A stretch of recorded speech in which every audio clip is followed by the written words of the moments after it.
जय हिंद दोस्तों आज हम यहाँ पर पढ़ेंगे राज्य में न्यायपालिका। मतलब राज्यों की प्रत्येक राज्य में न्यायपालिका होती है। जैसे देश के लिए अपनी एक न्यायपालिका है, उसी टाइप से हर राज्य में अपनी एक न्यायपालिका होती है। ठीक है, तो राज्य में न्यायपालिका पूरा कंप्लीट देखेंगे और उसी के साथ साथ में देश की मतलब सुप्रीम कोर्ट और हाई कोर्ट, इन दोनों का तुलनात्मक पूरा अध्ययन करेंगे। तो यहाँ पर हम समझेंगे हाई कोर्ट को, लेकिन उसी के साथ में लेंगे किसको? सुप्रीम कोर्ट को, ताकि आपने सुप्रीम कोर्ट तो पढ़ा है अच्छे तरीके से। और मान लो सिर्फ जो एमपीपीएससी के स्टूडेंट्स हैं या किसी भी स्टेट के पीएससी के स्टूडेंट्स हैं, वो कहीं न कहीं संविधान को अच्छे तरीके से पढ़ते हैं, तो उनको सुप्रीम कोर्ट अच्छे से पता होता है। ठीक है, और सुप्रीम कोर्ट से हम यदि इसी के लेंगे हाई कोर्ट को, तो दोनों को कंपैरिजन के रूप में पढ़ेंगे तो बहुत बेहतर तरीके से समझ में आएगा। और बाकी आप जो भी एग्जाम की तैयारी कर रहे हैं, चाहे पटवारी हो या फिर एसएससी हो या एमपीपीएससी हो या फिर किसी भी स्टेट की पीएससी हो, हर एग्जाम के लिए बहुत इंपॉर्टेंट है। तो ध्यान से देखें इसे और यहाँ पर समझें। ठीक है, तो आइए हम स्टार्ट करते हैं। न्यायपालिका, राज्य में न्यायपालिका फिर राज्य न्यायपालिका क्या होती है। तो सबसे पहले हम बात करें राज्य में न्यायपालिका, तो राज्य में सबसे सर्वोच्च संस्थान कौन सी है या संस्था कौन सी है जो न्याय संबंधी काम करती है? तो कौन सी है? तो सिंपल आपके माइंड में एक ही थॉट आएगा और वो आएगा हाई कोर्ट, मतलब उच्च न्यायालय। ठीक है, उच्च न्यायालय किसी भी राज्य का सबसे सर्वोच्च न्यायालय माना जाता है। और उसी स्थान पर यदि हम देश की बात करें तो संपूर्ण देश के लिए, पूरे देश के लिए सर्वोच्च न्यायालय जो माना जाता है वो सुप्रीम कोर्ट को माना जाता है। ठीक है, तो इस तरीके से यहाँ पर देखना है। और सुप्रीम कोर्ट और हाई कोर्ट, इन दोनों को अभी यहाँ पर देखेंगे और बहुत बेहतर तरीके से आपको यहाँ पर हर एक चीज पूरा क्लियर होगी। तो देखें, अब यहाँ पर उच्च न्यायालय की बात करें, हाई कोर्ट की बात करें। ठीक है, उच्च न्यायालय या फिर हाई कोर्ट की, किसी भी स्टेट की। ठीक है, तो यहाँ पर संविधान के सबसे पहले आपको ये ध्यान रखना बहुत जरूरी होता है कि ये चीजें पूरी दी है, ये संविधान के किस भाग में दी है। ठीक है, तो ये सारी चीजें कंप्लीट होना बहुत जरूरी है। तो सबसे पहले यहाँ पर थोड़ा सा देख लें, इधर जो कुछ एक्स्ट्रा जानकारी मैं बता रहा हूं वो ये है कि संविधान क्या लिखा है। संविधान के भाग 5 में, संविधान के भाग 5 में क्या दिया है? तो यहाँ पर दिया है सुप्रीम कोर्ट। क्या दिया है? Supreme court. लेकिन संविधान के भाग 5, उसके बाद में भाग 5 के जो अनुच्छेद की बात करें या आर्टिकल की बात करें तो वो है 124। कौन सा? 124 अनुच्छेद में क्या दिया है? तो यहाँ पर दिया है सुप्रीम कोर्ट। क्या दिया है? सुप्रीम कोर्ट, मतलब सर्वोच्च न्यायालय। देश की सबसे बड़ी जो न्यायालय है, सबसे बड़ी जो संस्था है जो न्याय संबंधी निर्णय लेने का काम करती है, वो ये है सुप्रीम कोर्ट।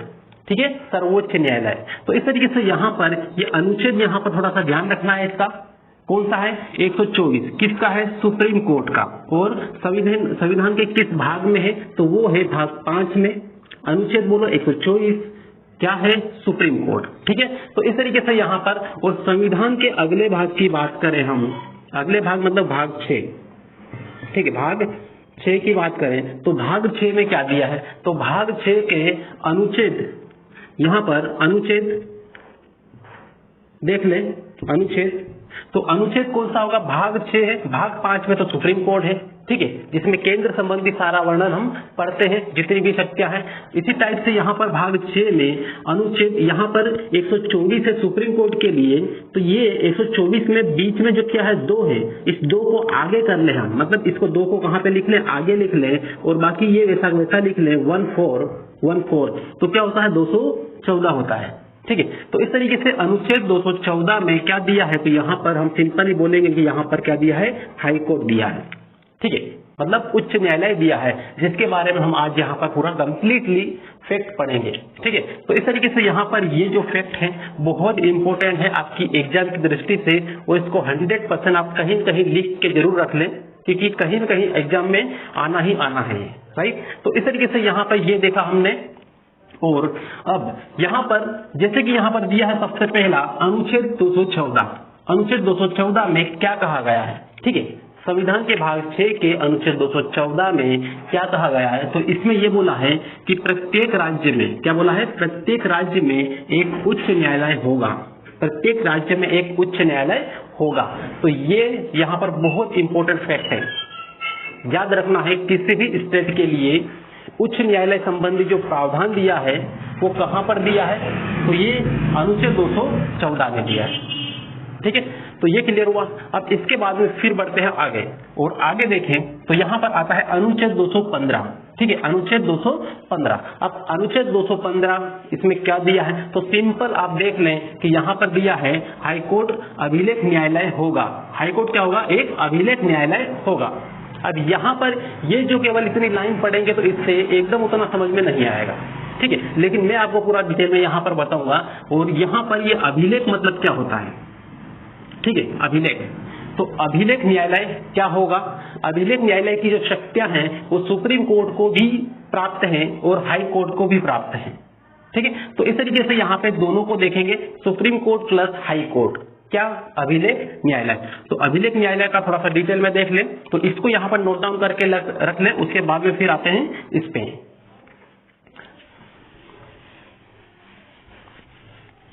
हाँ, तो देखें यहाँ पर अनुच्छेद 215 में क्या दिया है, अभिलेख न्यायालय। अभिलेख का मतलब क्या होता है पहले ये समझ लें। ठीक है, तो अभिलेख का मतलब ये होता है जैसे सुप्रीम कोर्ट लो या फिर हाई कोर्ट को ले लो, दोनों को अभिलेख न्यायालय की शक्तियां प्राप्त हैं। ठीक है, अभिलेख न्यायालय का मतलब ये है कि सुप्रीम कोर्ट या फिर हाई कोर्ट जितने भी निर्णय देगा वो पूरी तरीके से लिखित रूप में अवेलेबल होगा या रहेगा। ठीक है, और उसके बाद में उनके द्वारा लिए गए या फिर दिए गए निर्णय उनके अधीनस्थ मतलब उनके लो लेवल की जो जितने भी न्यायालय हैं उनमें लागू होंगे। ठीक है, तो इस तरीके से यहाँ पर ये अभिलेख न्यायालय हैं, और इसके साथ में निर्णय तो हर के लोअर कोर्ट में लागू होंगे ही होंगे, इसके साथ में एक और यहाँ पर शक्ति दी है किसको, हाई कोर्ट और सुप्रीम कोर्ट दोनों के लिए। वो ये है कि यदि कोई भी व्यक्ति न्यायालय की अवमानना करता है या फिर न्यायालय के नियमों का उल्लंघन करता है तो उसको दंड देने का प्रावधान भी सुप्रीम कोर्ट के पास है, सुप्रीम कोर्ट और हाई कोर्ट दोनों के पास है। ठीक है, तो इस तरीके से अभिलेख न्यायालय क्या होता है ये आपको यहाँ पे समझ में आया होगा कि इसे क्या कहते हैं। तो सबसे पहला जो भी निर्णय होगा लिखित रूप में होगा, फिर से बता रहा हूं, और उसके बाद में सुप्रीम कोर्ट या हाई कोर्ट के द्वारा दिया गया निर्णय उनके अधीनस्थ न्यायालय मतलब उनके निचले जो न्यायालय हैं उनमें लागू होंगे, मतलब उनको मानना पड़ेगा। ठीक है, जैसे हाई कोर्ट ने एक निर्णय दिया और वो निर्णय किसी डिस्ट्रिक्ट कोर्ट में या सत्र न्यायालय में दिया गया, तो हाई कोर्ट के द्वारा दिया गया निर्णय सत्र न्यायालय फिर जिला न्यायालय में मानना पड़ेगा।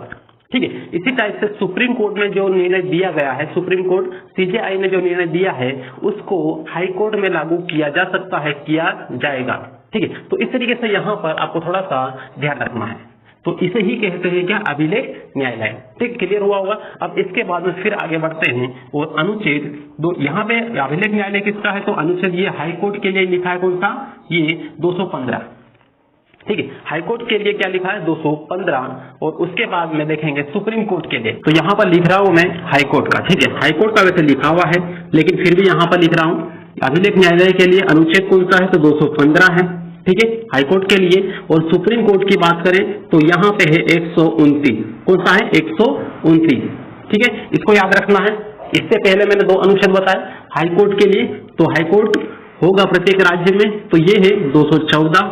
ठीक है, और इसके लिए है सुप्रीम कोर्ट के लिए है 124। ठीक है, इन दोनों को याद रखना है और इन दोनों को याद रखना है, कंपैरिजन करके याद रखना है एक साथ में। ठीक है, प्रत्येक राज्य में एक हाई कोर्ट होगा तो किसके अनुच्छेद के तहत होगा, 214 के अनुच्छेद के तहत होगा। ठीक है, इसी टाइप से देश में एक सर्वोच्च न्यायालय होगा या फिर सुप्रीम कोर्ट होगा, यह किसमें कहा गया, तो अनुच्छेद 124 में कहा गया। ठीक है, तो इस तरीके से यहाँ पर इनको दोनों को ध्यान रखना है, हाई कोर्ट और सुप्रीम कोर्ट। राइट, अब इसके बाद में फिर यहाँ पर आगे बढ़ते हैं और अनुच्छेद 227 को देखते हैं। अनुच्छेद 227 है, इसमें यह बोला गया है कि हाईकोर्ट अधीनस्थ न्यायालयों के अधीक्षण की शक्ति प्राप्त है। किसको, हाईकोर्ट को। जहां पर मैंने पूरा नहीं लिखा है तो देख ले थोड़ा सा, शक्ति होगी। ठीक है, क्या लिख लें, होगी, ये है।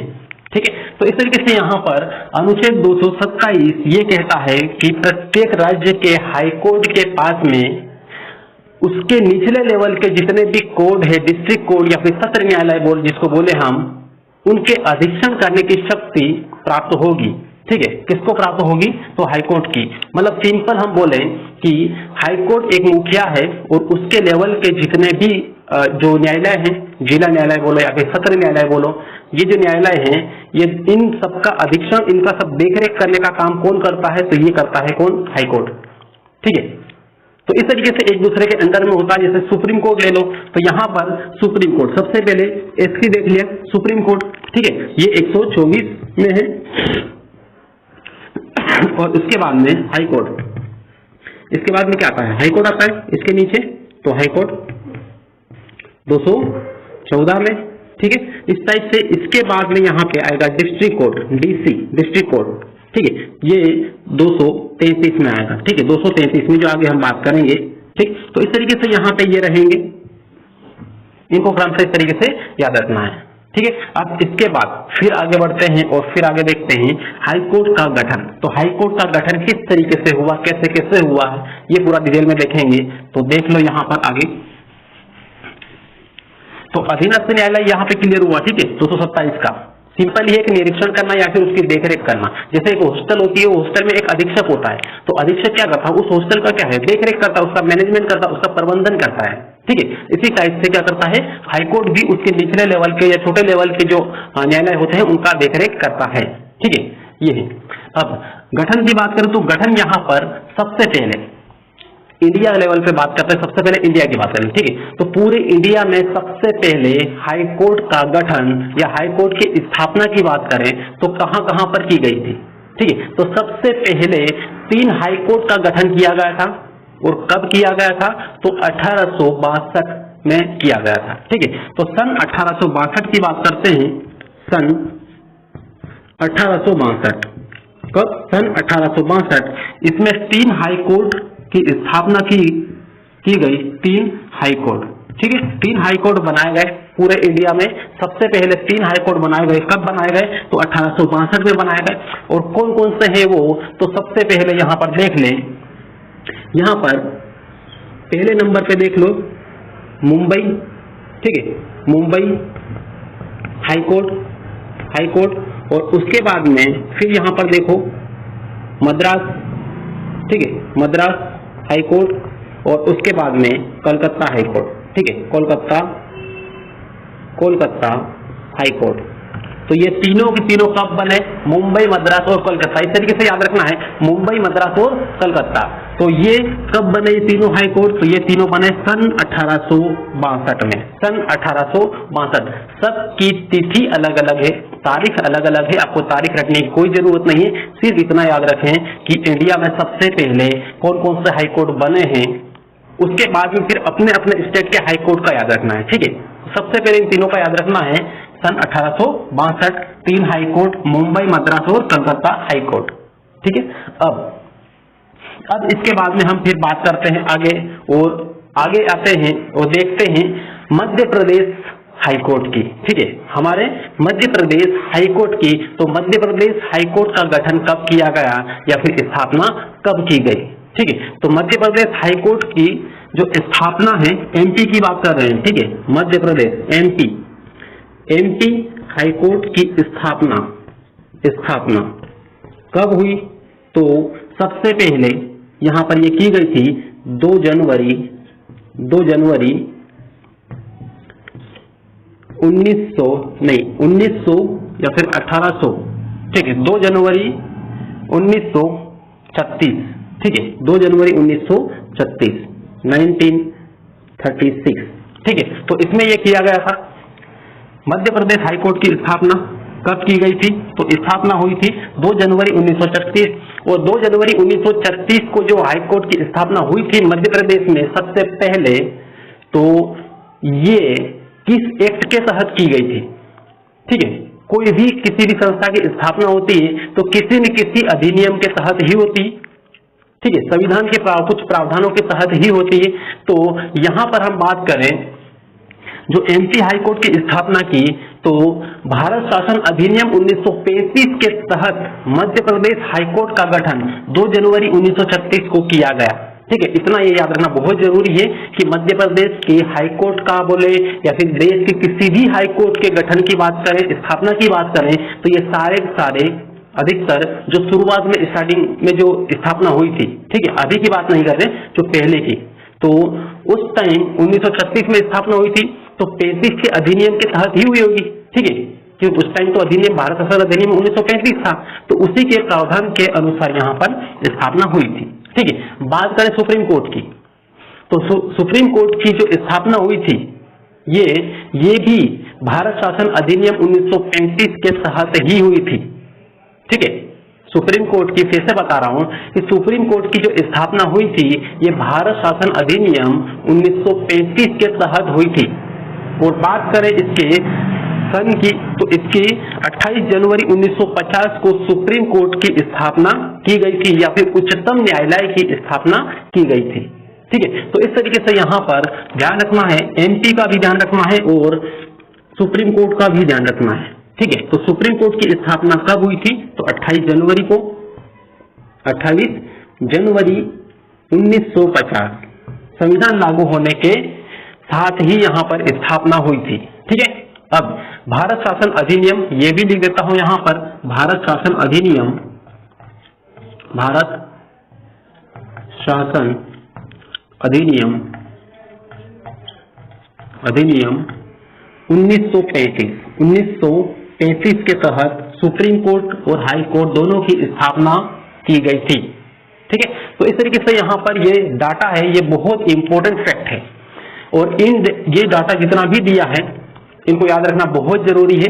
तो मध्य प्रदेश के गठन की बात हुई, कब हुई थी ये बात हुई, लेकिन सबसे पहले जब गठन हुआ था मध्य प्रदेश हाईकोर्ट का, उस टाइम मुख्यालय, जो मुख्य पीठ थी, वो कहां पर थी, तो वो थी नागपुर में, ठीक है। सबसे पहले मध्य प्रदेश हाईकोर्ट का जो मुख्यालय था, ये कहां पर था, नागपुर में था, और सन 1956 में, यहां पर इसको मिटा रहा हूं तो थोड़ा सा देख लें या फिर स्क्रीनशॉट ले लें इसका। चलिए चलो यहां पर देख लें, 1936 की बात करें, 1936, ठीक है, सन 1936 या 2 जनवरी 1936 की बात करें, तो यहां पर एमपी हाईकोर्ट या फिर मध्य प्रदेश हाईकोर्ट का गठन होता है या स्थापना होती है। तो इसका मुख्यालय कहां पर है उस टाइम, तो मुख्यालय की बात करें या मुख्य पीठ की बात करें, तो ये कहां पर था, ये था नागपुर, ठीक है, नागपुर यहां पर था। लेकिन फिर बाद में 1956 में इसका मुख्यालय कहां पर बनाया गया, तो ये बनाया गया जबलपुर में, जबलपुर, ठीक है। तो इस तरीके से यहाँ पर ये मुख्यालय थोड़ा सा ध्यान रखना है कि 1956 में जबलपुर में बनाया गया, लेकिन उससे पहले कहां पर था, तो उससे पहले नागपुर में था, और नागपुर कहां पर है, तो ये है महाराष्ट्र में है, ठीक है। ये अपन ने जब शुरुआत में जब मध्य प्रदेश जीके में स्टार्टिंग में पढ़ा था कि मध्य प्रदेश का गठन, उस टाइम मैंने आपको बताया था सेंट्रल प्रोविंस एंड बरार जो एक स्टेट था, पार्ट ए, ठीक है, तो उसी का एक भाग था, उसी की राजधानी थी नागपुर, और उस टाइम यहाँ पर ये इसका जो हाई कोर्ट का गठन किया गया था, या फिर जो मेन गढ़ था वो कहां पर था, मुख्यालय नागपुर था, अभी वर्तमान में है जबलपुर। अब इसके साथ में ये देखें कि जो मुख्यालय है अभी वो जबलपुर है, लेकिन खंडपीठ की बात करें तो एमपी में 2 खंडपीठ है, ठीक है, खंडपीठ कहां पर है, एक है इंदौर, ठीक है, एक है इंदौर और दूसरा है ग्वालियर, और तीसरा थर्ड की बात करें तो ये प्रस्तावित है भोपाल, ठीक है, भोपाल। तो भोपाल में बनने के लिए एक प्रकार से प्रस्ताव दे रखा है या फिर प्रस्तावित है, ये बोलेंगे, बन सकता है, ठीक है, अभी कोई भी फिक्स नहीं है लेकिन प्रस्तावित है। तो ये है थर्ड, भी याद रखना है, प्रस्तावित कि कहां पर प्रस्तावित है, ये भी अपने को पता होना बहुत जरूरी है, ठीक है। अब थोड़ा सा और आगे देखें, लेकिन उससे पहले थोड़ा सा ये आप स्क्रीनशॉट ले लें, उसके बाद में फिर आगे बढ़ते हैं। चलिए अब इसके बाद में देखते हैं हम यहाँ पर, और सबसे पहले देख लेते हैं इसमें मुख्य पीठ भवन के बारे में थोड़ा सा 2 फैक्ट हैं जिसको हमें याद रखने की बहुत ज्यादा जरूरत है, और कौन कौन से हैं वो तो ये है कि मुख्य पीठ भवन मतलब जहां पर वर्तमान में मध्य प्रदेश का हाईकोर्ट है, उस भवन के बारे में 3-4 फैक्ट हैं। उसमें सबसे पहले ये है कि देख लें यहाँ पर कि इसका निर्माण, भवन का निर्माण कब किया गया था। ठीक है, तो भवन का निर्माण 1889 में किया गया था। ठीक है, 1889 में। और किसने करवाया था, तो राजा गोकुलदास द्वारा ये करवाया गया था। राजा गोकुलदास के द्वारा 1889 में इसका निर्माण किया गया था, मुख्य पीठ जहां पर जबलपुर में आज है।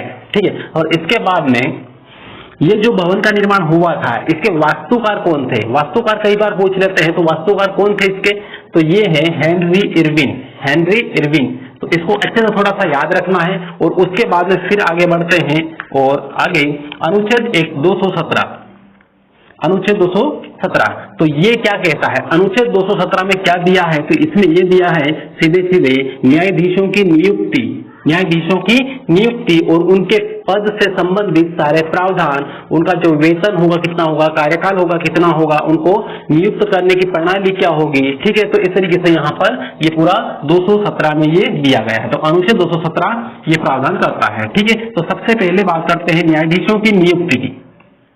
तो सबसे फर्स्ट और सबसे ज्यादा इंपॉर्टेंट पॉइंट ये है कि न्यायाधीशों की जो नियुक्ति होती है ये कॉलेजियन प्रणाली के तहत होती है, कॉलेजियन प्रणाली के तहत होती है। अब कॉलेजियन प्रणाली क्या होती है, तो कॉलेजियन प्रणाली नॉर्मली हम से देखें तो जो राष्ट्रपति है, राष्ट्रपति हाईकोर्ट या फिर जितने भी न्यायाधीश है, ठीक है, हाईकोर्ट के या फिर जो सुप्रीम कोर्ट है, इनके जो भी न्यायाधीश है, इन न्यायाधीश से राष्ट्रपति परामर्श करेगा, मतलब बात करेगा, और उसके बाद में हाईकोर्ट के न्यायाधीशों की नियुक्ति की जाएगी।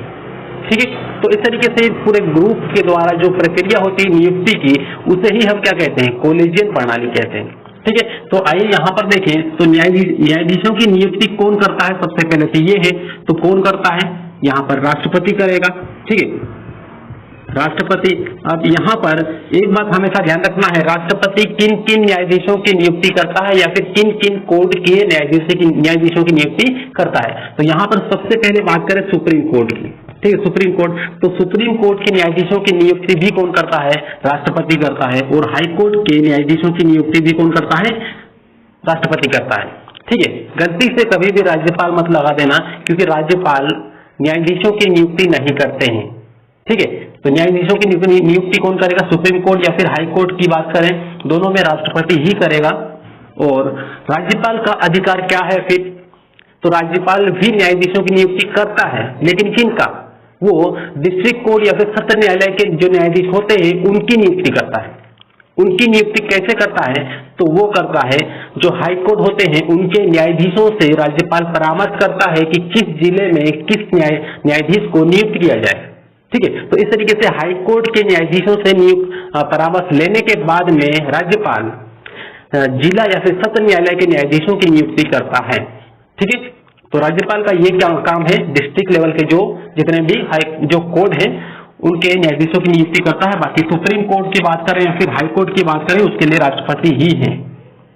ठीक है, अब फिर यहाँ पर आगे देखें तो इनके कार्यकाल की बात करें, तो कार्यकाल यहाँ पर हाई कोर्ट की बात करें सबसे पहले, तो हाई कोर्ट के जो न्यायाधीश होंगे उनका कार्यकाल कितना होगा, उनका कार्यकाल होगा 62 वर्ष तक, 62 वर्ष तक। इसमें ये यहाँ पर नहीं बोला गया है कि ये 5 वर्ष होगा या फिर 6 वर्ष होगा या फिर 10 वर्ष तक रहेगा, ऐसा नहीं।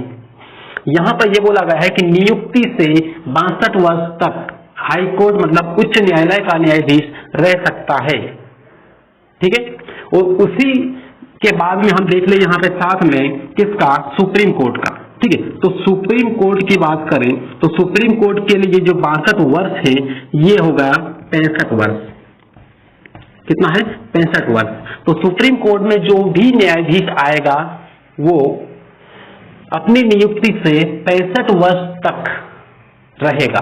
ठीक है, जो CJI होता है मतलब चीफ जस्टिस ऑफ इंडिया, जो मुख्य न्यायाधीश होता है उसकी बात कर रहे हैं यहाँ पर, तो मुख्य न्यायाधीश की नियुक्ति यदि सुप्रीम कोर्ट में एक बार हुई है तो वो कब रिटायर होंगे, तो 65 वर्ष की उम्र के बाद। ठीक है, और हाई कोर्ट मतलब मध्य प्रदेश या किसी भी स्टेट के हाई कोर्ट की बात करें तो वहां पर जो चीफ जस्टिस होगा या फिर मुख्य न्यायाधीश होगा, ये नियुक्ति से 62 वर्ष की उम्र तक रहेगा। ठीक है, कई स्टूडेंट ये यहाँ पर लगा सकते हैं आंसर, जिनको ये पता नहीं होता है कि 5 वर्ष लगा दिया, ठीक है 6 वर्ष होगा, तो ऐसा नहीं है, ऐसा संविधान में कोई उल्लेख नहीं है। ठीक है, तो इस बात का विशेष का ध्यान रखना है। सुप्रीम कोर्ट 65, हाई कोर्ट 62 वर्ष तक, राइट। अब इसके बाद में फिर बात करें वेतन का, तो हाई कोर्ट के जो सीजेआई होता है या फिर सीजे होता है, मुख्य न्यायाधीश होता है, और इधर बात करें सुप्रीम कोर्ट का, ठीक है सुप्रीम कोर्ट, तो सुप्रीम कोर्ट में कौन होगा, सीजेआई होगा, ठीक है सीजेआई होगा, और हाई कोर्ट में सीजे होगा, मतलब मुख्य न्यायाधीश होगा सीजे। ठीक है, तो इनका जो वेतन होगा, किनका, सीजे का या फिर सुप्रीम, ये हाई कोर्ट के न्यायाधीश का, इनका कितना होगा, तो इनका होगा यहाँ पर 250, 2,50,000 रुपए। ठीक है, 2,50,000 रुपए ये होंगे, और उसके बाद में सुप्रीम कोर्ट के न्यायाधीश की बात करें तो यहाँ पे 2,80,000 होगा, 2,80,000 रुपए होगा। ठीक है, तो इस तरीके से यहाँ पर ये वेतन है, तो इनको वेतन को भी थोड़ा सा ध्यान रखना है। और फिर आगे हम यहाँ पर बात करें अनुच्छेद 226। ठीक है, अनुच्छेद 226 में बहुत इंपोर्टेंट शक्तियां किसको दी है, हाई कोर्ट को दी।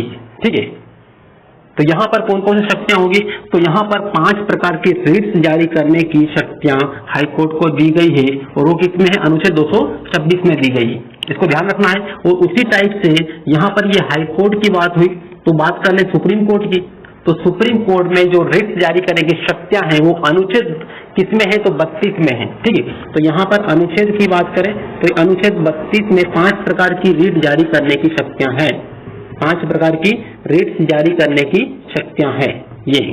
ठीक है, अब 5 प्रकार की रिट्स कौन कौन सी है ये भी हम देखेंगे। ठीक है, जैसे सबसे पहले ले लिया हम बंदी प्रत्यक्षीकरण, ठीक है, और उसके बाद में फिर ले लें यहाँ पर प्रोहिबिशन, मतलब प्रतिषेध जैसे हम बोलेंगे। ठीक है, फिर परमादेश, हम आदेश देते हैं। ठीक है, और उसके बाद में मैंडामस जिसे हम बोलते हैं, हम ये परमादेश का ही हो गया इंग्लिश में मैंडामस, और उसके बाद में अधिकार प्रच्छा हो गया। ठीक है, तो इस तरीके से यहाँ पर टोटल कितने 5 प्रकार की रिट जारी करने की शक्तियां होती है। सुप्रीम कोर्ट के लिए अनुच्छेद 32 को याद रखें, और हाई कोर्ट के लिए अनुच्छेद 226 को याद रखें, राइट। तो इस तरीके से यहाँ पर ये था हाई कोर्ट और सुप्रीम कोर्ट का बेसिक नॉलेज, और जितने भी एग्जाम्स थे उनके लिए बहुत ज्यादा इंपॉर्टेंट है, फिर से कह रहा हूं मैं, और अच्छी तरीके से इसको रट लें और जितना ज्यादा हो सके इसको समझने की कोशिश करें। जब भी पढ़े पूरा कंपैरिजन करके पढ़े, जैसे मैंने बताया था सुप्रीम कोर्ट का बताया, फिर हाई कोर्ट का कंपैरिजन करके बताया। ठीक है, तो इस तरीके से करेंगे तो ज्यादा अच्छी, ये सही तरीके से याद रहेगा, और सिस्टमेटिक आपको लंबे टाइम तक इसको बहुत ज्यादा रखने की जरूरत नहीं पड़ेगी। ठीक है, तो दोस्तों यहाँ पर इस वीडियो को एंड करते हैं, और लास्ट में यदि आप यहाँ पर नए हो, चैनल पर पहली बार आए हो, तो चैनल को सब्सक्राइब कर लें, बेल आइकन जरूर दबा लें, और जितना ज्यादा हो सके अपने फ्रेंड्स तक शेयर करें। Best of luck.